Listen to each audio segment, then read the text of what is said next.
said, of course I can't see, because that's just like, if you get a blind dude and you put him in this light with glasses, it doesn't work. But let me invite Lilian Schaffer up here. Please give her a warm welcome.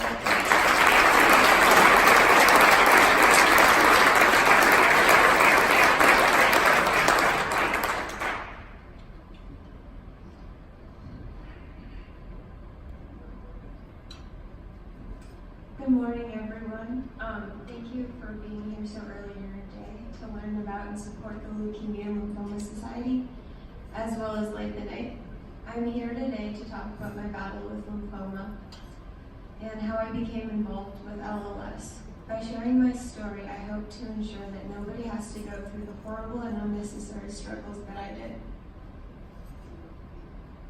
Prior to the summer of 2017, I was a healthy, active teenager.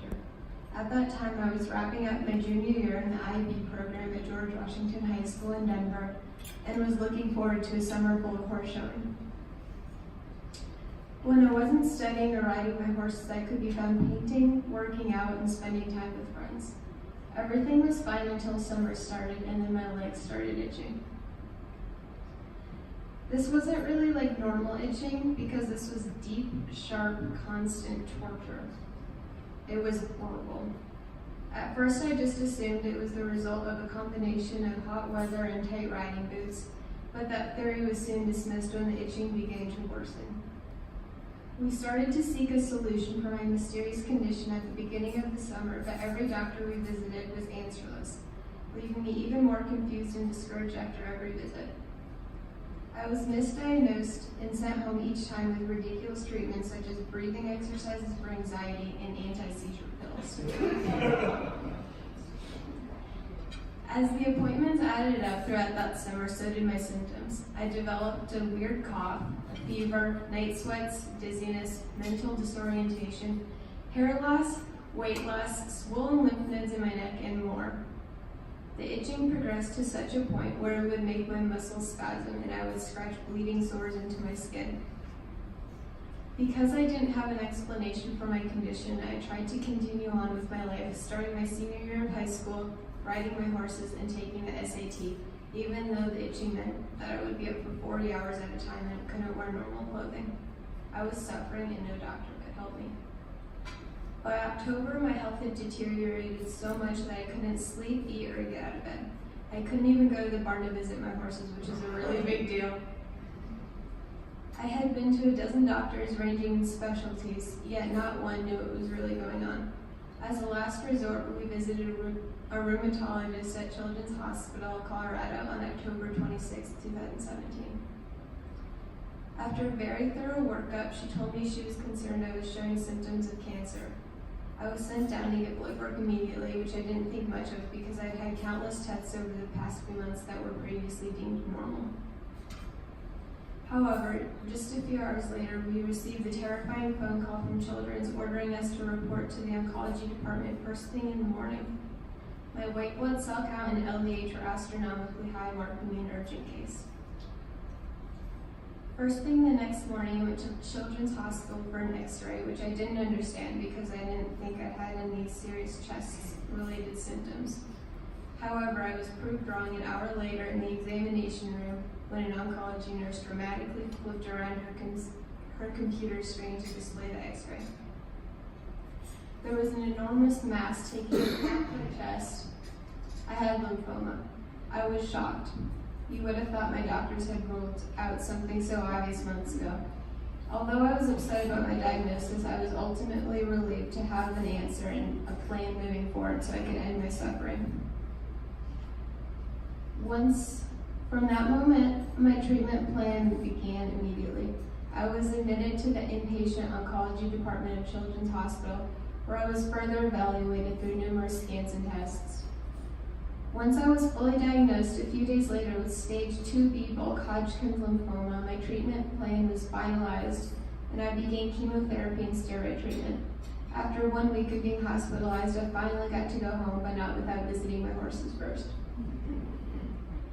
The next 7 months were filled with chemotherapy and steroid treatments almost daily, countless scans, 3 surgeries, and 3 weeks of radiation.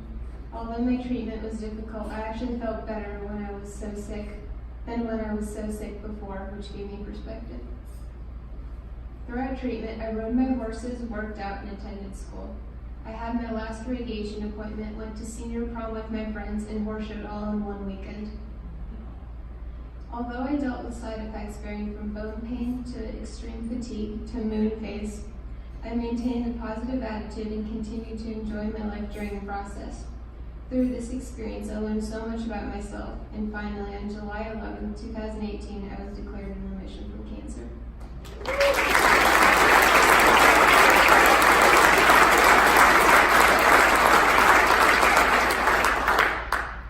I am currently taking a gap year from school in order to rest and regain my health.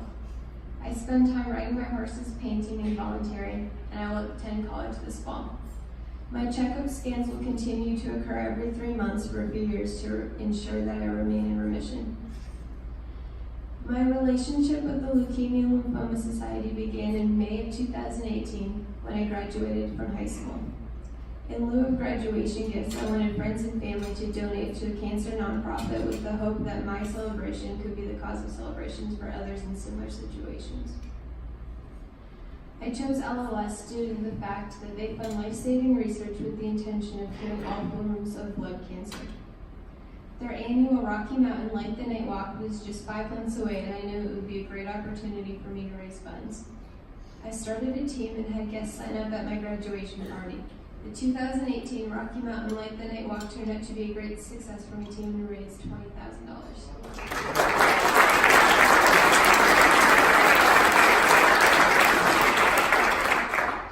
Seeing all the White Survivor and Yellow Memorial lanterns lighting up the park during the walk for the first time was amazing, and it demonstrated how many people could have a story like mine. Being surrounded by all the red lanterns showed just how much the community supported and cared for us. I'm incredibly excited for this year's walk because I'm the Rocky Mountain Light the Night Honored Hero for 2019, and it will be even more meaningful. Funds raised for LLS through the Light the Night can and are changing the lives of people touched by blood cancer. They allow for further research of more effective and less harmful treatments, promotion of awareness in order to make quicker diagnoses, and support to patients and their families along the way. Given the excessive amount of suffering I had to endure while doctors searched for a diagnosis and the severity of my treatments, it is important for me to help ensure that others do not have the same experience. If there had been more awareness and if I had been diagnosed earlier, my treatment would have been much easier and shorter, and I would have been exposed to less harmful chemicals and radiation. This could happen to anybody, which is why it's so important that we support LLS. I really appreciate your interest in the Leukemia and Lymphoma Society and helping us prevent others from having an experience like mine. Let's keep working towards quicker diagnoses and less harmful treatments. Thank you.